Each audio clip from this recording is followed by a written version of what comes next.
Hi hello, തലപൊങ്ങിയ ചിന്തകൾക്കിടയിൽ നമ്മുടെ മനസ്സിനെ cool down ചെയ്യാൻ പറ്റുന്ന നല്ലൊരു ഹോബിയല്ലേ ഗാർഡനിങ്. എനിക്കുണ്ടൊരു കുഞ്ഞു ഗാർഡൻ. ഇവിടുത്തെ കടുത്ത ചൂടിനെ പ്രതിരോധിക്കാൻ എൻ്റെ ചെടികൾക്കാവുമോ എന്നറിയില്ല. നമുക്ക് എന്തായിരുന്നാലും നോക്കാം. എന്തായിരുന്നാലും അവിടത്തേക്കായിട്ടൊരു ക്രാഫ്റ്റ് ചെയ്തെടുക്കാമെന്ന് ഞാനും വിചാരിച്ചു. എന്ത് ചെയ്യുമ്പോഴും കോസ്റ്റ് എഫക്റ്റീവായിട്ട് ചെയ്യണമെന്നുള്ളത് എനിക്ക് നിർബന്ധമാണ്. അതുകൊണ്ട് തന്നെ നമ്മുടെ സാധാ കയർ ഉപയോഗിച്ചിട്ടാണ് ഞാൻ ഈ ക്രാഫ്റ്റ് ചെയ്തെടുത്തേക്കുന്നത്. മാക്രാമ ത്രെഡിൽ ചെയ്യുന്ന അതേ നോട്ടുകളില്ലേ, അതൊക്കെ തന്നെയാണ് ഇതിൽ ഉപയോഗിച്ചേക്കുന്നത്. ഉപയോഗിച്ച സാധനം കയറാണെന്നുള്ള വ്യത്യാസമേ ഉള്ളൂ. ഇങ്ങനെ കണ്ടാലൊന്നും മനസ്സിലാവില്ലെന്ന് എനിക്ക് നന്നായിട്ട് അറിയാം. അപ്പൊ താഴെ കാണുന്ന ലിങ്കിൽ ക്ലിക്ക് ചെയ്ത് വീഡിയോ പോയി ഡീറ്റെയിൽഡ് ആയിട്ട് കണ്ടു നോക്ക്. എന്തായിരുന്നാലും ഉപയോഗപ്പെടും.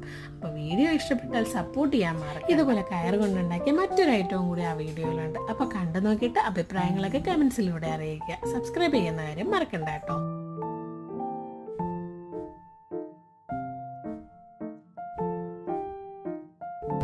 Thanks for watching. Bye bye.